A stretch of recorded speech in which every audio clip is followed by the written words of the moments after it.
আজ বাংলা নববর্ষের প্রথম দিন। নিয়ম রীতি মেনে প্রত্যেক বছর আজকের দিনে ময়দানে বার পুজোর আয়োজন করে থাকে ক্লাবগুলি। ইস্টবেঙ্গল মোহনবাগান সহ প্রতিটি ফুটবল ক্লাবেই বার পুজোর আয়োজন হয় এদিন। পুজো উপলক্ষে বিভিন্ন বিশেষ অতিথিরা এদিন আসেন তাদের প্রিয় ক্লাবে। এদিনও এলেন বহু প্রাক্তন খেলোয়াড়ও এদিন একবার ঘুরে গেলেন তাদের প্রিয় ক্লাবে। এদিন মোহনবাগান ক্লাবে আসেন দুই প্রখ্যাত ফুটবলার শিশির ঘোষ ও অলোক মুখার্জি। একসঙ্গে লড়েছিলেন অনেক যুদ্ধ।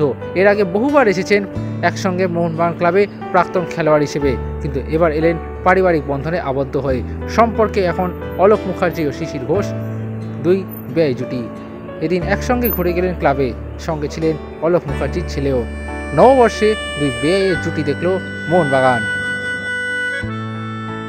আগেও বার পুজো এসেছেন, কিন্তু এবার একটা পারিবারিক সম্পর্ক, সেরকমভাবে এসে পাশাপাশি দাঁড়িয়ে কি মনে হচ্ছে? পারিবারিক সম্পর্ক তো মোহনবাগানের সাথে আমার ছিলই, যেহেতু আমি ইনবর্ন মোহনবাগান খেলেছি, অলকদাও খেলেছে।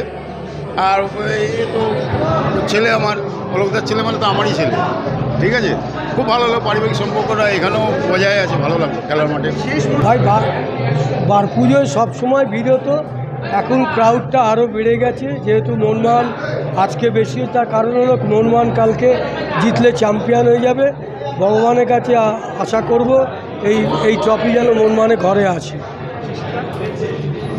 এবারের বার পুজোটা একটু আলাদা বাঙালির কাছে, কলকাতা ফুটবল প্রেমীদের কাছে। কারণ তিনটে টিমই আমরা আইএসএল খেলবো এবারে।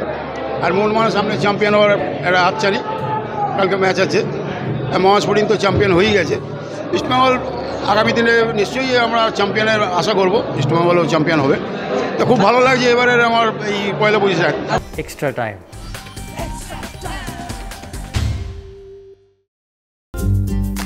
লেটেস্ট নিউজ আর এক্সক্লুসিভ ভিডিওর সঙ্গে আপডেট থাকতে এখনই সাবস্ক্রাইব করুন আমাদের ইউটিউব চ্যানেল। বেল আইকনে ক্লিক করতে ভুলবেন না যেন।